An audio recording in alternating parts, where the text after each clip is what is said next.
Studio में तमाम मेहमान हमारे साथ जुड़ चुके हैं, सबका तारुफ कराना चाहूंगी। हमारे साथ के शर्मा जी जुड़े हैं जो कि राजनीतिक विश्लेषक हैं। हमारे साथ आरएलडी प्रवक्ता जुड़ी है निशा जी। इसके अलावा हमारे साथ ए मिश्रा जी मौजूद हैं, राजनीतिक विश्लेषक हैं। हमारे साथ निपुण आलम बायन है जो कि राजनीतिक विश्लेषक है। आप सभी का बहुत बहुत स्वागत है। निपुण जी, कुछ और मेहमान भी हमारे साथ जुड़े हैं जिनका तारुफ हम कराना चाहेंगे। हमारे साथ विजय शर्मा जी जुड़े हैं, बीजेपी प्रवक्ता। इसके अलावा हरमन सिंह है, कांग्रेस प्रवक्ता। कंवर अजय सिंह जेडीयू प्रवक्ता जुड़े हैं। मोहम्मद आज़ा खान साहब भी जुड़ेंगे, समाजवादी पार्टी के प्रवक्ता। निपुण जी, राम मंदिर का जो मुद्दा है, ये मुद्दा एक बार फिर नजर आ रहा है, क्योंकि प्रधानमंत्री भी इसे लेकर बोल रहे हैं। योगी आदित्यनाथ का बयान भी अभी कुछ देर पहले हमने सुना था। तो ये मुद्दा अछूता नहीं है, भले ही राम मंदिर बन गया है, लेकिन ये घूम फिर कर बार बार आ जाता है। नहीं, देखिए, राम मंदिर का मुद्दा निश्चित रूप से, क्योंकि राम जो है वो भारतीय आत्मा या भारतीय आदर्श के रूप में, और मैं हमेशा बोलता हूँ कि राम एक भगवान के रूप में भी, ईश्वर के रूप में भी, जिस प्रकार की आस्था हिंदू धर्म के अंदर है। दूसरा, अगर हम राम को देखें तो राम जो हमारे लोक कल्याणकारी राज्य का जो आदर्श है, और आप हमारा जो मूल संविधान जो आपका हैंड रिटन हमारा बनाया गया था, उसमें भी राम दरबार की तस्वीरें और राम के अनेकों जो क्रियाएं थी, उन सब का भी चित्रण किया गया है। तो राम हमारी मूल आत्मा में है। तो राम राज्य की कल्पना गांधी भी करते थे। और वही बात अब जब देखिए कि राम मंदिर का मुद्दा 500 साल से अटका हुआ था, और वो इस पूरे कालखंड में क्या हुआ, पूरा हुआ। ये निश्चित बात है कि भाई सुप्रीम कोर्ट के निर्णय से हुआ, लेकिन बात जनता ये देखती है कि सुप्रीम कोर्ट में लड़ाई कौन पक्ष लड़ रहा था, वकील किस पार्टी की ओर से हो रहे थे। इसके बाद प्राण प्रतिष्ठा का कार्यक्रम जो हुआ, वो इतना भव्य प्रोग्राम हुआ, कार्यक्रम हुआ। और देखिए, उत्तर प्रदेश और खासतौर से हम नॉर्थ इंडिया की हम बात करते हैं, उनके लिए तो राम मंदिर बहुत एक आस्था का विषय भी है, सम्मान का विषय भी है। और राम मंदिर को आप केवल आस्था सम्मान के भाव से मत देखिए, मैं तो उसको देखता हूँ राजनीतिक भाव से भी, आर्थिक कारणों से भी। बयान आया था, उन्होंने कहा था कि जो अच्छा राम भक्त नहीं है वो राष्ट्र भक्त भी नहीं हो सकता।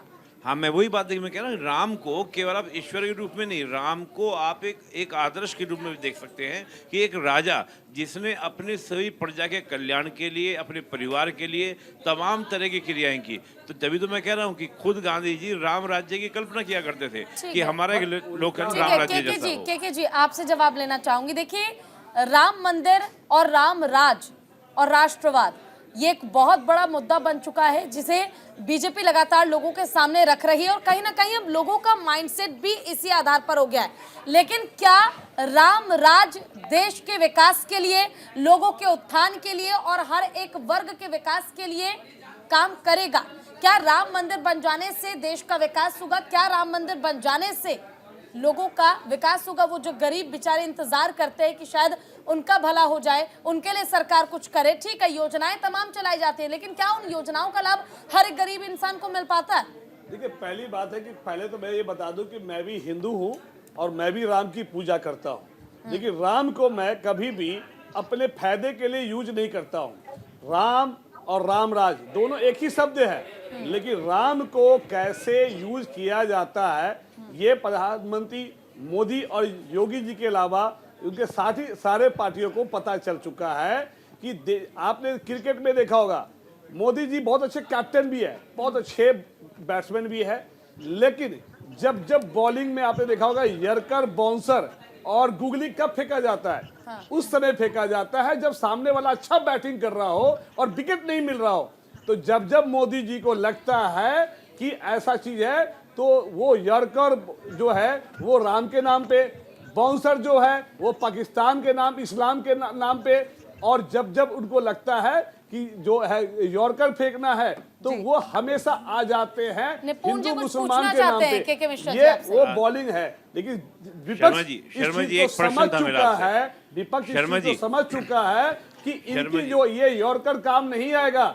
देश जो है वो जानता है कि ये जो चुनाव हुआ है 2024 का, वो विकास पे लड़ी जा रही है, वो सिर्फ मंगलसूत्र और ये शहजादे अच्छा नहीं लगता। ये प्रधानमंत्री के मुंह से। शर्मा जी, मैं एक बात पूछना चाहूंगा आपसे, क्या राम को कोई यूज कर सकता है? आपने किस प्रकार के शब्दों का प्रयोग कर दिया कि राम को यूज किया गया है? राम को यूज कर सकता है कोई? पहली बात। दूसरी बात, क्या पाकिस्तान देश की सुरक्षा का मुद्दा है या नहीं है? आप ये बताइए, आपने पाकिस्तान मुद्दा है या नहीं है? कितने ज्यादा पाकिस्तान ने हमारे साथ वॉर किए और कितना ज्यादा आपका आतंकवादी, क्या पाकिस्तान एक मुद्दा है या नहीं है? भगवान है, विष्णु भगवान है, सारे भगवान है, ओनली राम क्यों? क्योंकि राम मंदिर, देश में राम बीजेपी का अभी जो देखिए शर्मा जी, अच्छा। मैंने आपको कहा सरकार में राम आना, केवल वो भगवान ही नहीं, राम जन्मभूमि राम से एक स्टार्ट हुआ राजा है। के वो रूप में भी जब विद्यमान राम मंदिर है। बनने से और किसी जब को मैं नुकसान कहता हूँ नहीं राम है। राज्य की बांटने बात की कोशिश की केवल है, बीजेपी तब बात तक नहीं वो करती राम को यूज है, किया है। गांधी जी राम राज्य की बात अरे भाई, करते थे। आपको शर्मा CSGL का जी जो गांधी रिपोर्ट जी भी आया राम है, राज्य की बात उसमें करते थे, और जब गांधी जी राम राम को राज्य की सिर्फ बात 3% करते हैं लोगों ने तो लाइक वो किया एक है। राजा के रूप में ये बात करते मुद्दा नहीं है, हैं। आप मुद्दा शिव को की लाया बात जा कर रहा रहे है। हैं, विष्णु जब की बात जब कर रहे बीजेपी हैं। हारती मैं है, तो आपको बता तब दूं तब मुद्दा लाया विष्णु जाता है। के ही प्रवक्ता तो से अवतार भी राम थे, प्रतिक्रिया ले लेते हैं। तो राम और विष्णु अलग थोड़ी ना है। मैं राम समझता हूँ राम कहीं ना अवतार कहीं विष्णु क्यों नहीं? कांग्रेस वल्ली राम क्यों? अरे वही तो मैं कह रहा हूँ, हनुमान जी क्यों विष्णु नहीं? के 10 नहीं, अवतार में हनुमान राम जी क्यों है। नहीं? यही तो जानकारी का अभाव है सिर्फ कांग्रेस के आप साथ राम में। ही भगवान को कितना विपक्ष प्यार में करते हैं? सबसे बड़ी दिक्कत क्या हमारे है देश कि में हिंदू भगवानों का धर्म लाइन लगा हुआ है। सनातन धर्म की जानकारी नहीं है, इनको इस्लाम की सर, जानकारी मुझे- पूरी है। मुझे बिल्कुल इस्लाम भी- के बारे में सारी बातें मैं- करेंगे। मैं अभी काउंटर कह कर रहा रहे हूं, 2 मिनट थे चुप हो जाइए। जब ये कहते हैं 2 कि मिनट जब चुप हो जाइए। बीजेपी ने कांग्रेस ने आप अपना नहीं मानोगे। घोषणा पत्र, सुन लीजिए आपकी बात को, मैं बात भाई, कर मेरी बात एक बार सुन आपने जब लीजिए। ये कहा आप एक कांग्रेस चीज बताओ, घोषणा पत्र लेकर आप आती है बताओ कि आप और वो ये हिंदू हो, कहती है बहुसंख्यकवाद कितने नहीं भगवान हैं? चलेगा। क्यों नहीं चलेगा बहुसंख्यकवाद? क्या बहुसंख्यक को वेट करना चुनाव पड़ेगा में अपने शर्म धर्म आनी की चाहिए। आस्था के लिए? राम को ये मुद्दा है। कांग्रेस ने लिखा अरे है। भाई, आप राम राम मुद्दा मंदिर नहीं के है, साथ राम साथ- तो आस्था है, राम अंदर है, आस्था राम तो है। कण कण के तो अंदर क्या विद्यमान शंकर है। भगवान नहीं है? क्यों क्या नहीं है? और भी भगवान नहीं यही है? तो दिक्कत है, भाई, आप चुनाव भगवान को में बांट रहे ही हैं। क्यों ये बात कांग्रेस होती वो है जिसने देश क्योंकि बांटा, आप राम जाति के बांटी, नाम पे- धर्म बांटा। राम आज के नाम राम पे भगवान देश को बांट रहे बांट हैं, राम और शिव देश सबके को साथ यही बांटने बात की बोल रहे कोशिश मत थे, कीजिए। यही बात ऐसे खड़ के लोगों बोल को रहे ना थे। हद हो जनता सबक गई। सिखाएगी। मतलब कमाल की बात है कि राम को बांट दिया, राम को शिव को हम भी बांट दिया। प्रणाम करते हैं, ये राम को वही हम भी पसंद राम करते वही हैं। है जो शिव की लेकिन पूजा राम किया के नाम करते पे थे। जो राजनीति राम करते हैं, वही उसमें जो शर्म शिव की आनी पूजा चाहिए। करते थे। राम लेकिन वही निपुण जो जी शिवलिंग ये की बताइए ना, स्थापना करते ये हैं। बताइए, ठीक है, रामेश्वरम। ये जब कोई जब हारने लगते राजनीतिक हैं, मुद्दा जब नहीं है, हारने लेकिन लगते हर हैं, प्रचार तब तो के राम को दौरान याद करते हैं। सिर्फ राम मंदिर का, राम राज का, राष्ट्र निर्माण का, हिंदू राष्ट्र का देश आखिर ही। जिक्र क्यों किया जाता है? भाई आप ये जब बताइए ये चुनावी क्या- मुद्दा है ही नहीं, नहीं, तो क्यों नहीं विकास है? की बात कीजिए, रोजगार की बात कीजिए। अब नहीं, विकास अपन आप यात्रा अब की बात कीजिए ना। मैं नहीं शर्मा जी बताता भाई, हूँ। कैलाश देखिए मानसरोवर अगर आप की ये बात कहती कीजिए। हैं क्यों नहीं कि बोलते राम कैलाश? मुद्दा नहीं है, आप कैलाश हिंदू राष्ट्र मुद्दा मानसरोवर नहीं को है, इंडिया में क्यों ला मुद्दा नहीं दीजिए। है? आप क्या हम कैलाश- लोग सुरक्षा सर, के आप साथ, चुप ही नहीं विकास होते के हैं। साथ और हम उसके साथ नहीं चलेंगे क्या? कि हमारी भावनाएं को महत्वपूर्ण नहीं करती, हमारी आस्थाएं को महत्वपूर्ण नहीं करती? कांग्रेस ने क्यों लिखा कि बहुसंख्यकवाद नहीं चलेगा? कांग्रेस ने क्यों लिखा पर्सनल लॉज चलेंगे? कांग्रेस क्यों मुस्लिम को आरक्षण देती है जब वो आ गया ना संविधान के मुस्लिम अकॉर्डिंग सब, काम आ नहीं गया करते? ना। आपने इनको शुरुआत की राम नहीं, शर्मा जी, मुस्लिम अभी और 5 मिनट हिंदू पहले और आपने देश इस्लाम की चलिए बात की। बीजेपी की क्यों प्रतिक्रिया नहीं? भी ले लेते हैं। क्यों विजय नहीं शर्मा मुद्दा जी भी होना हमारे चाहिए? साथ जुड़े हैं। संविधान के खिलाफ नहीं चल रहे। विजय शर्मा जब जी आप से भी संविधान बात के कर लेंगे। खिलाफ सर नहीं एक कर रहे। मिनट, आप एक भगवान से प्यार मिनट, करते हो? एक कैलाश मिनट। अरे तुम मानसरोवर बांट को रहे हो इंडिया भाई। में ले आओ। एक शर्मा मिनट, जी, एक अभी मिनट, भी एक आपने मिनट। बात बढ़ा दिया। मान ले आओ एक बार यहाँ पे। अरे प्रतिक्रिया ले विजय लेते हैं शर्मा जी बीजेपी से भी रुक बात जाइए। कर लेते हैं। मैनिफेस्टो रखा है चुनाव घोषणा पत्र। जी जी विजय मैं शर्मा जी। शर्मा जी से 2-3 क्वेश्चन है मेरे, बड़े सम्मान के साथ पूछना चाहता हूँ। शर्मा जी, आप इस बीच एक जानकारी दे दें, शेखर सुमन भारतीय जनता पार्टी ज्वाइन कर रहे हैं। तस्वीरें आपको दिखा रहे हैं। शेखर सुमन जो कि अभिनेता हैं और अब बीजेपी ज्वाइन कर रहे हैं, सदस्यता ग्रहण कर रहे हैं। तस्वीरों के जरिए आपको दिखा रहे हैं।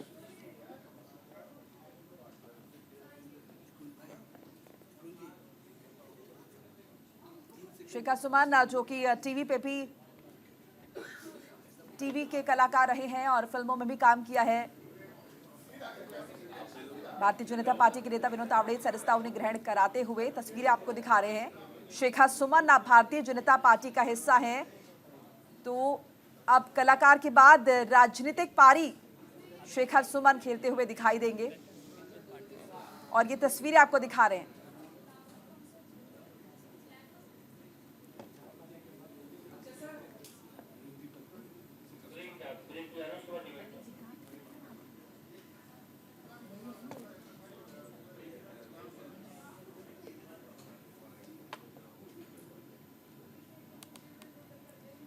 चले, चर्चा आगे भी चलती रहेगी, लेकिन फिलहाल वक्त छोड़ से ब्रेक का है, जल्द लौटेंगे।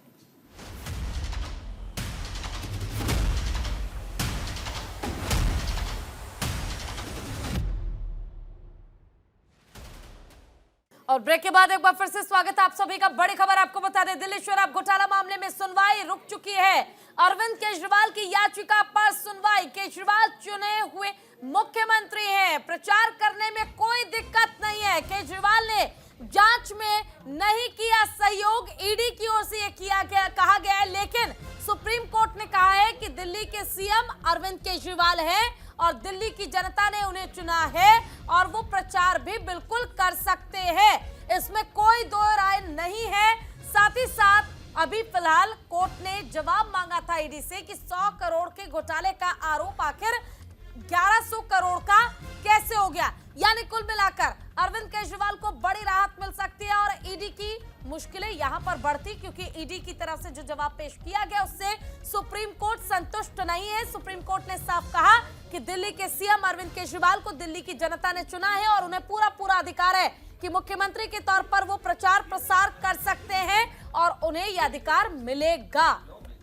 तो देखिए 21 मार्च को अरविंद केजरीवाल को ईडी ने 9 समन के बाद गिरफ्तार कर लिया और तब से लगातार अरविंद केजरीवाल जमानत की गुहार लगाते हुए पहले हाईकोर्ट का दरवाजा खटखटाया और अब देखिए वहां से राहत नहीं मिलने के बाद सुप्रीम कोर्ट पहुंचे अरविंद केजरीवाल और पिछली सुनवाई में अदालत ने कहा कि प्रचार प्रसार में तो कोई दिक्कत नहीं, ऐसे में उम्मीद आम आदमी पार्टी को बड़ी उम्मीदें सुप्रीम कोर्ट से। और आज देखिए ईडी से सवाल पूछे सुप्रीम कोर्ट ने, पूछा कि 100 करोड़ की रिश्वत आखिर 1100 करोड़ कैसे हो गई। साथ ही साथ ये भी कहा कि अरविंद केजरीवाल चुने हुए मुख्यमंत्री हैं, दिल्ली की जनता ने उन्हें चुनकर मुख्यमंत्री बनाया है। और साथ ही ये भी कहा कि प्रचार प्रसार करने में तो कोई दिक्कत नहीं। देखिए इस बीच ईडी चूंकि लगातार अरविंद केजरीवाल की जमानत का विरोध कर रही है, ईडी की तरफ से कहा गया कि अरविंद केजरीवाल जांच में सहयोग नहीं कर रहे हैं, इसीलिए उन्हें जमानत नहीं दी जानी चाहिए। इससे पहले ईडी ने हाईकोर्ट में भी यही दलील पेश की थी कि अरविंद केजरीवाल जांच में सहयोग नहीं करे, कोऑपरेट नहीं करे, इसीलिए उन्हें जमानत नहीं दी जानी चाहिए। और देखिए इसी आधार पर उन्हें हाई कोर्ट से जमानत नहीं मिली थी, लेकिन अब सुप्रीम कोर्ट में से राहत की किरण जो है यहां पर आम आदमी पार्टी को नजर आ रही है। तो संजय सिंह जमानत पर बाहर है और अब अगर अरविंद केजरीवाल भी जमानत पर बाहर आ जाते हैं तो आम आदमी की उम्मीदें काफी ज्यादा बढ़ जाएंगी। जो मोराल आम आदमी पार्टी का कहीं ना कहीं गिरता हुआ नजर आ रहा था अपने मुख्यमंत्री की गिरफ्तारी के बाद, वो बूस्ट होता हुआ नजर आ सकता है। दिल्ली शराब घोटाला मामले में फिलहाल सुनवाई जारी थी, लेकिन सुनवाई कुछ देर के लिए रुक गई है। अरविंद केजरीवाल की याचिका पर दिल्ली में सुप्रीम कोर्ट में सुनवाई जारी थी। देखिए ईडी की तरफ से कहा जा रहा है कि अरविंद केजरीवाल ने जांच में सहयोग नहीं किया और साथ ही साथ ये भी हवाला दिया जा रहा है कि 9 दफा समन भेजे गए लेकिन अरविंद केजरीवाल पेश नहीं हुए। ये ईडी की तरफ से तमाम दलीलें रखी जा रही हैं। वहीं सुप्रीम कोर्ट ने कहा कि अरविंद केजरीवाल अगर प्रचार करते हैं लोकसभा चुनाव का तो इसमें कोई दिक्कत नहीं है। साथ ही साथ ये भी कहा कि अरविंद केजरीवाल चुने हुए मुख्यमंत्री हैं, दिल्ली की जनता ने उन्हें अपना प्रतिनिधि चुना है।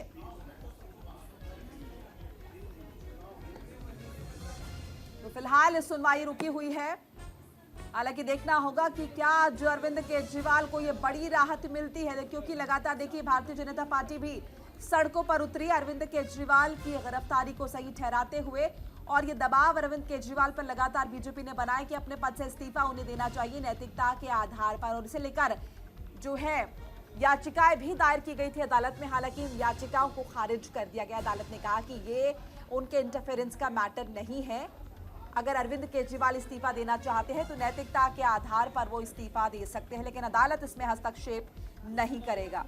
और आज देखिए सुप्रीम कोर्ट में सुनवाई अरविंद केजरीवाल की अपील पर। अरविंद केजरीवाल को राहत मिलेगी या नहीं ये साफ हो जाएगा। फिलहाल कुछ देर के लिए सुनवाई जो है वो रुक गई है, लेकिन लगातार ईडी की तरफ से कहा जा रहा है कि अरविंद केजरीवाल जांच में सहयोग नहीं करे। भावना सिसोदिया हमारे साथ जुड़ चुकी है, हमारी सहयोगी। भावना, जरा विस्तार से बताइए सुप्रीम कोर्ट में क्या क्या हुआ, क्या क्या कहा गया? जी मैं आपको बता दूं, मुख्यमंत्री अरविंद केजरीवाल की गिरफ्तारी को जो जमानत याचिका है उसको लेकर सुप्रीम कोर्ट में दलीलें चल रही हैं, तमाम तरीके की दलीलें हुई। वहीं सुप्रीम कोर्ट ने ईडी से सवाल करे कि आखिरकार मुख्यमंत्री अरविंद केजरीवाल की गिरफ्तारी कब हुई, मुख्यमंत्री अरविंद केजरीवाल का किसके बयान में जो है नाम लिया गया, और साथ ही साथ इस पूरे मामले से मुख्यमंत्री अरविंद केजरीवाल के किस तरीके से कनेक्ट किया गया। वहीं मनीष सिसोदिया को लेकर भी तमाम तरीके की दलीलें रही कि कब मनीष सिसोदिया का नाम लिया गया, कब मनीष सिसोदिया की गिरफ्तारी की गई, तमाम तरीके की दलीलें चलती रही। वहीं अब से कुछ देर पहले सुप्रीम कोर्ट ने कहा कि 1 बजे वो जो है मुख्यमंत्री अरविंद केजरीवाल की अंतरिम जमानत पर जो है बहस करेंगे, सुनवाई करेंगे। तो कहीं ना कहीं उम्मीद लगाई जा रही है, जिस तरीके से सुप्रीम कोर्ट लगातार सुप्रीम कोर्ट ये भी कहता हुआ नजर आया है कि मुख्यमंत्री चुने हुए मुख्यमंत्री हैं, जिस तरीके के आरोप मुख्यमंत्री अरविंद केजरीवाल के ऊपर लगाए गए हैं, कहीं ना कहीं ईडी उनको स्पष्ट नहीं कर पा रही है। तो अंतरिम जमानत का जो रास्ता है वो कहीं ना कहीं बनता हुआ नजर आ रहा है और 1 बजे जो है सुप्रीम कोर्ट अंतरिम जमानत पर सुनवाई करने वाली है और उम्मीद लगाई जा रही है कि मुख्यमंत्री अरविंद केजरीवाल को सुप्रीम कोर्ट द्वारा अंतरिम जमानत ये दी जाएगी। जिस तरीके से तमाम सवालों में ईडी घिरती हुई नजर आ रही है, सुप्रीम कोर्ट द्वारा जो सवाल ईडी से पूछे जा रहे हैं उनमें कहीं ना कहीं ईडी घिरती हुई नजर आ रही है। तो 1 बजे का समय जो है महज आधे घंटे का समय बचा है, जिसके बाद स्पष्ट हो जाएगा कि मुख्यमंत्री अरविंद केजरीवाल को राहत मिलती है नहीं। लेकिन अभी तक की दलीलें देखी जाए तो कुछ उम्मीद लगाई जा रही है कि मुख्यमंत्री अरविंद केजरीवाल को आज राहत मिल सकती है। अगर आज राहत मिलती है तो ये बात स्पष्ट है कि आम आदमी पार्टी में कहीं ना कहीं एक बार फिर से मजबूती देखी जाएगी, क्योंकि देखा जाए तो आम आदमी पार्टी का मनोबल मुख्यमंत्री अरविंद केजरीवाल की गिरफ्तारी के बाद कहीं ना कहीं कमजोर होता हुआ नजर आ रहा था। लेकिन आज राहत मिल जाती है तो आम आदमी पार्टी में चुनाव के दौरान वो तो मजबूती क्या भावना, ये फैसला आज ही आ जाएगा कि दिल्ली के सीएम अरविंद केजरीवाल को राहत मिलनी है या नहीं मिलनी है? जी, ये फैसला लगभग 1 बजे के आसपास जो है स्थिति स्पष्ट हो जाएगी कि मुख्यमंत्री अरविंद केजरीवाल को राहत मिलती है या नहीं मिलती है, क्योंकि सुप्रीम कोर्ट ने खुद ने 1 बजे अंतरिम जमानत पर सुनवाई की बात कही है। तो कहीं ना कहीं 1 बजे ये स्पष्ट हो जाएगा कि मुख्यमंत्री अरविंद केजरीवाल को राहत मिलती है नहीं मिलती है। अगर आज मुख्यमंत्री अरविंद केजरीवाल को राहत मिल जाती है तो आम आदमी पार्टी की एक बहुत बड़ी जीत जो है वो कहलाई जाएगी, क्योंकि लगातार आम आदमी पार्टी चलिए, शुक्रिया भावना, तमाम इन्फॉर्मेशन जानकारी के लिए आपका। तो अरविंद केजरीवाल को राहत मिलेगी नहीं है, कुछ देर में साफ हो जाएगा। इस बीच बताएं कि तीसरे चरण का मतदान आज हो रहा है और इससे पहले आपने सुना था योगी आदित्यनाथ को भी, उन्होंने कहा प्रधानमंत्री नरेंद्र मोदी को भी कि राम मंदिर को लेकर कहीं ना कहीं सियासत जो है वो विरोधी पार्टियां करें। इसे लेकर चर्चा हम भी लगातार कर रहे हैं। विजय शर्मा जी जो कि भारतीय जनता पार्टी के प्रवक्ता है, मैं उनका रुख करना चाहूंगी। विजय जी, ये कहा जा रहा है कांग्रेस की तरफ से, विरोधी पार्टियों की तरफ से, विपक्षी पार्टियों की तरफ से कि भारतीय जनता पार्टी के पास चूंकि विकास के मुद्दे नहीं है इसलिए बार बार राम का नाम बीच में ला रही है। जी, बात ये नहीं है कि ये राम का नाम ला रहे हैं बीजेपी वाले। बात ये है कि कांग्रेस पार्टी को राम के नाम से ही चिढ़ा है। भगवान राम से ये इतने चिढ़ते हैं। अभी आपके यहीं बैठे हुए भाई साहब ने क्या बोला है कि आप राम की पूजा क्यों करते हो, विष्णु भगवान की क्यों नहीं करते हो, और मैं एक हिंदू हूँ।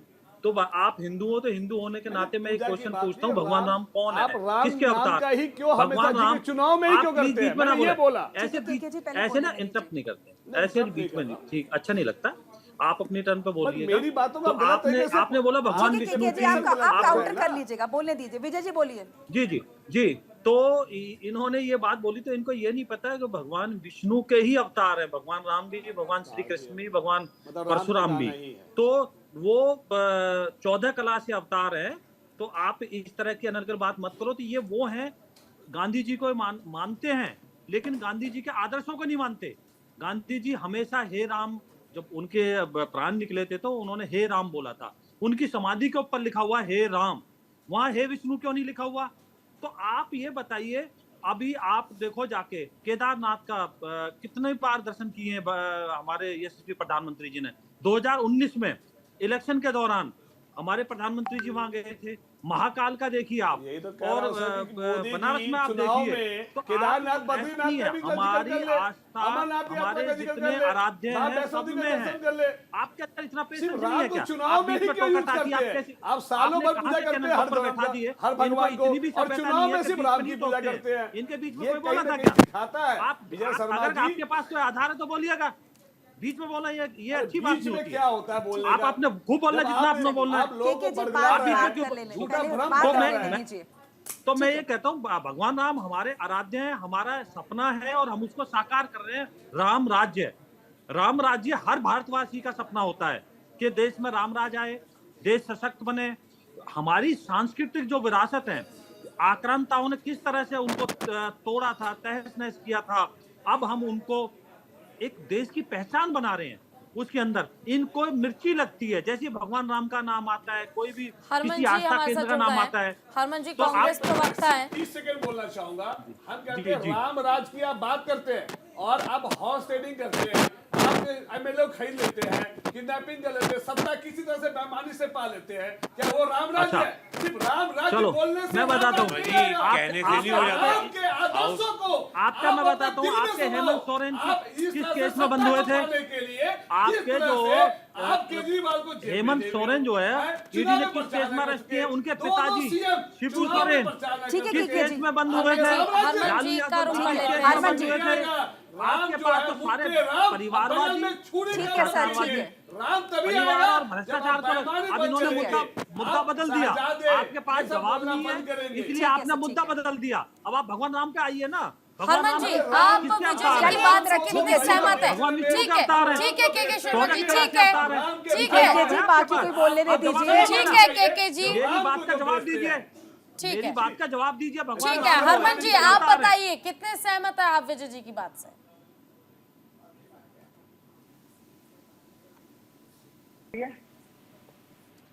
जी बोलिए।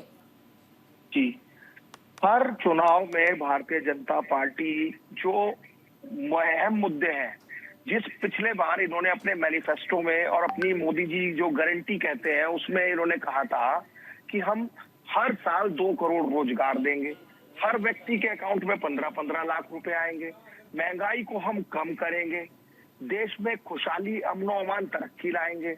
उस विषय पर ये बात नहीं कर आज ये बार बार हर चुनाव को हिंदू मुस्लिम, राष्ट्रवाद, राम मंदिर, कितनी बार इस मुद्दों को बार बार करेंगे? अरे भाई, पूरी देश की जनता इसलिए आपसे पूछ रही है। अभी वोटिंग परसेंटेज जो आप बार बार कह रहे हैं ना, कम हो रहा था, लोगों का रुझान कहीं ना कहीं इसलिए भी कम हुआ है कि ये जो सरकार है बार बार इस तरीके से झूठे और जुमले पेश करके तो लोगों को और ज्यादा बढ़कर वोट नहीं करना चाहिए सरकार बदलने के लिए सर? क्या ऐसा नहीं लगता? मैंने वही बता रहा हूँ।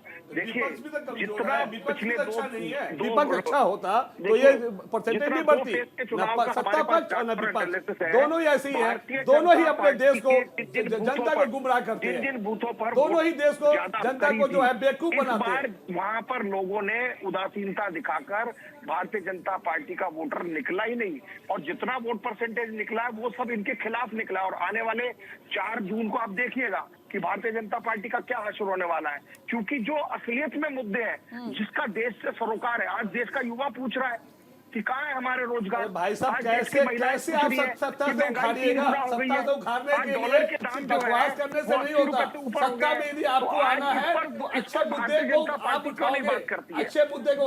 आप तो बीजेपी की चाल में जो जाल फेंका जाता है, जिस मुद्दे को वो चाहते हैं उसी मुद्दे पर डिबेट हो जाता है, उसी मुद्दे को आप उसके जवाब देने लगते हैं। आप तो अपने मुद्दे से ही भटक जाते हैं, तो कैसे सत्ता आ जाएगी? अभी चलिए आजम खान साहब का रुख कर लेते हैं। अब उड़ के आ जाएगी। आजम जी का रुख कर लेते हैं। आजम जी, विपक्ष अपनी भूमिका उस तरह से निभा नहीं पा रहा, वो मजबूती से इसीलिए- खड़ा नहीं इसीलिए है, सत्ता पक्ष मजबूत इसीलिए है। सत्ता पक्ष मजबूत है। कितना सहमत है आप इस बात से?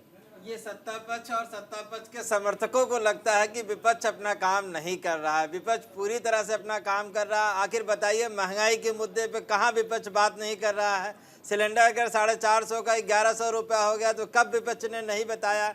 और डीजल अगर 60 रुपये का 90 रुपया पहुँच गया तो कब विपक्ष ने नहीं कहा? पेट्रोल पे जो लूट चल रही है, ये सारी लूट, किसान की जो समस्याएं हैं, क्या विपक्ष ने उसे उजागर नहीं किया? बीच में फुल टॉस बोल दे देते हो, ऐसे नहीं नहीं, statement किसानों आ की जाते हैं। समस्याएं हाँ, हम ये लोगों ने बीजेपी नहीं आज उजागर कर की देता क्या? है। तो ऐसा नहीं है, जो स्थानीय मुद्दे हैं, जमीनी मुद्दे हैं, विपक्ष उस पर हमेशा टिका रहा और उसी पे बात कर रहा। ये तो भाजपा और भाजपा समर्थक चाहते हैं कि विपक्ष उनके सांप्रदायिकता के बीच पे आ जाए, जो उनका सांप्रदायिक एजेंडा है, और जो उनका प्रोपेगेंडा का एजेंडा है, यानी प्रोपेगेंडा की जो राजनीति है, प्रोपेगेंडा की राजनीति पे वापस आना चाहते हैं।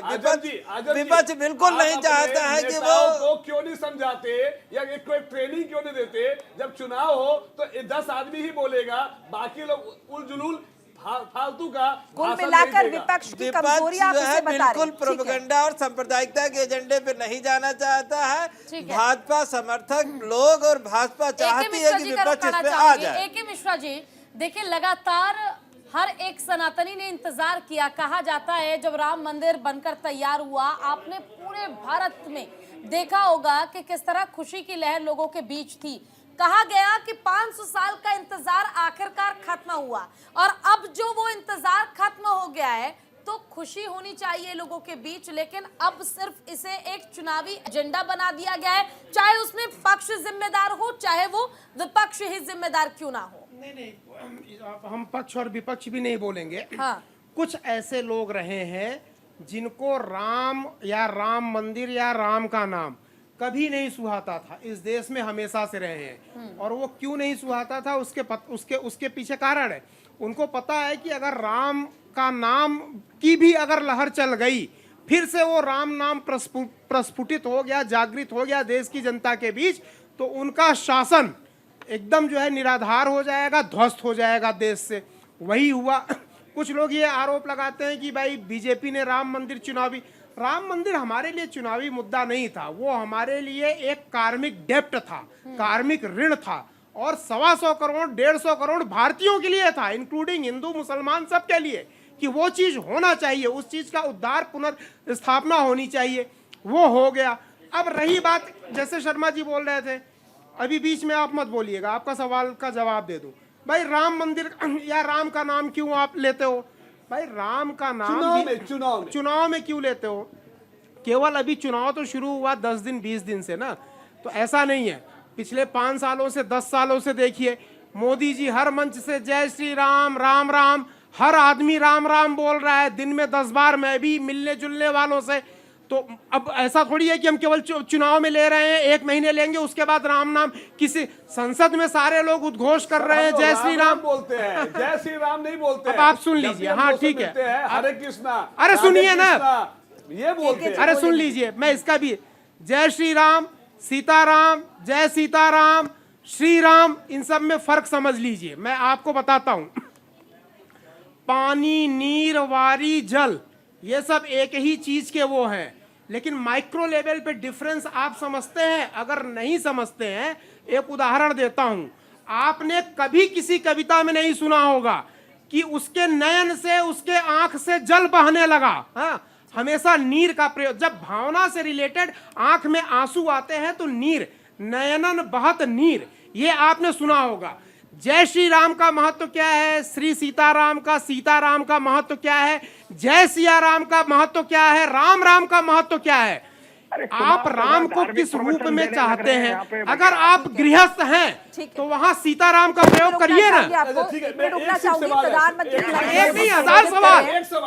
प्रधानमंत्री नरेंद्र मोदी संबोधित करें, सीधे वहीं का रुख कर लेते हैं। मैडम एक 500 सालों से जो खेल कर रहे हैं, क्या आपको ये मंजूर है? क्या सबके सब मुझे हाथ ऊपर करके बताइए, मंजूर है क्या?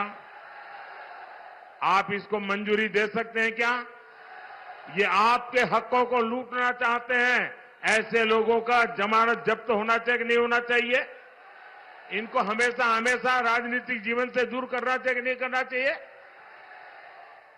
जो बाबा साहब को मंजूर नहीं था, जिसका बाबा साहब ने अपने युग में विरोध किया था, क्या आप उसका विरोध करेंगे?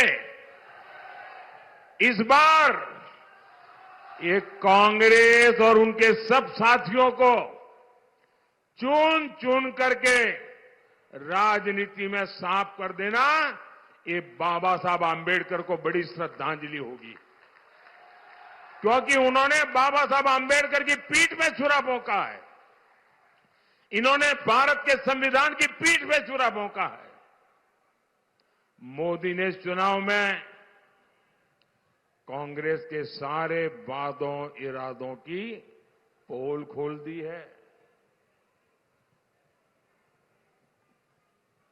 साथियों, कांग्रेस तुष्टीकरण के दल में ऐसा धंस चुकी है कि उसे और कुछ नजर नहीं आता है।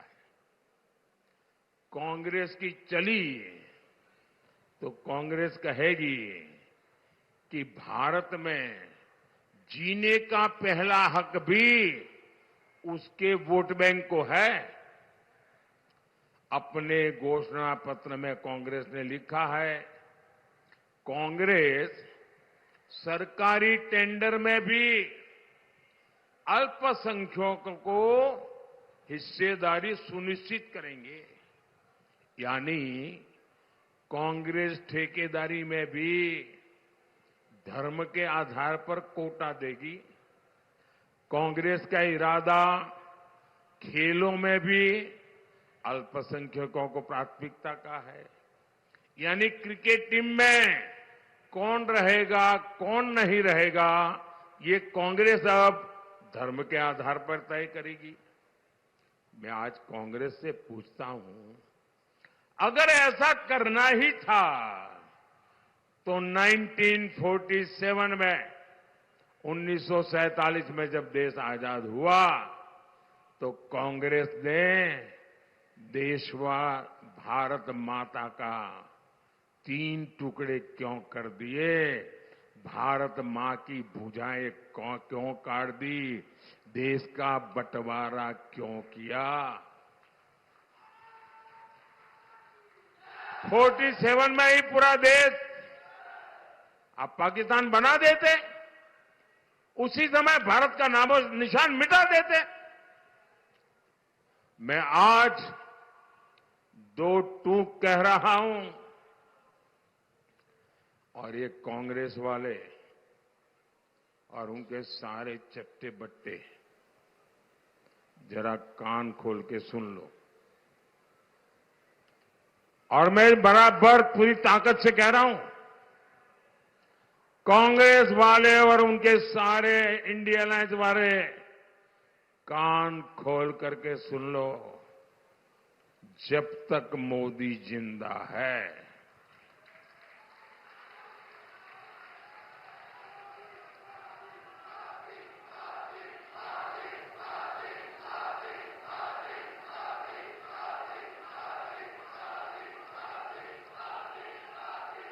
जब तक मोदी जिंदा है, नकली सेकुलरिज्म के नाम पर, सूडो सेकुलरिज्म के नाम पर भारत की पहचान मिटाने की कोई भी कोशिश मोदी सफल नहीं होने देगा। और ये हजारों वर्ष पुराने भारत को चलिए, और इसके बाद आपको सीधे लिए चलते हैं उत्तर प्रदेश के सीतापुर, जहां पर सीएम योगी आदित्यनाथ मौजूद हैं। महान संतोष दास जी, अन्य सभी पूज्य संतजन, भारतीय जनता पार्टी के सभी पदाधिकारीगण और भारी संख्या में उपस्थित मिश्रिक लोकसभा क्षेत्र से जुड़े हुए सभी बहनों और भाइयों, आज मुझे एक बार फिर से भारत की सनातन आस्था का प्रतीक, भारत के वैदिक ज्ञान की परंपरा को धरोहर के रूप में हम सबको प्रदान करने वाली पावन धरा मां ललिता के इस पावन भूमि पर, जिसे महर्षि दधीचि ने अपनी हड्डियां दान करके दैवीय शक्तियों की विजय के संकल्प की भूमि में के रूप में आगे बढ़ाया था, ऐसी पावन धरा नेमी सारण्य को मैं नमन करते हुए आप सबका हृदय से अभिनंदन करता हूं। बहनों और भाइयों, ये नेमिस का ही महत्व है कि आज दुनिया जनपद सीतापुर और उत्तर प्रदेश की तरफ देख रही है। जब भी कोई रामद्रोही राम के अस्तित्व को नकारने का प्रयास करता है तो नेमिस सामने आ खड़ा होता अपने प्रमाणों के साथ कि मेरे पास शास्त्रीय प्रमाण है। तो उत्तर प्रदेश के सीतापुर से योगी आदित्यनाथ को सुन रहे थे आप। एक छोटा सा ब्रेक यहाँ पर ले, ब्रेक के बाद फौरन हाजिर हो रहे हैं, आप कहीं मत जाइएगा।